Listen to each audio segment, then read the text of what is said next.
आंबेडकर साहेब एक मोठे नेते आहेत. संविधान टिकावं यासाठी आपण सगळे प्रयत्न करत आहोत.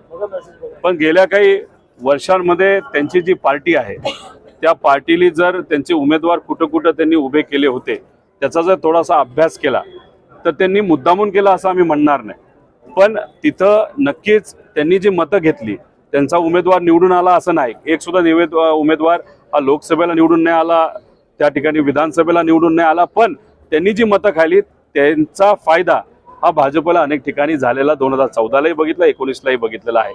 त्यामुळे माझं एक मत आहे की ते आज काय बोलतात याच्यापेक्षा माझी एक विनंती आहे की संविधान टिकवण्यासाठी या लोकसभेला आपण खरं तर एकत्रित लढायला पाहिजे होते. पण जे झालं विधानसभेला तरी त्यांनी एक मोठा विचार करावा आणि असे वक्तव्य करण्यापेक्षा भाजपला जे संविधानाच्या विरोधात आहे त्यांना केंद्रात हद्दपार करण्यासाठी आम्ही प्रयत्न केले. त्यात तुमची साथ मिळाली असती तर मदतच झाली असती.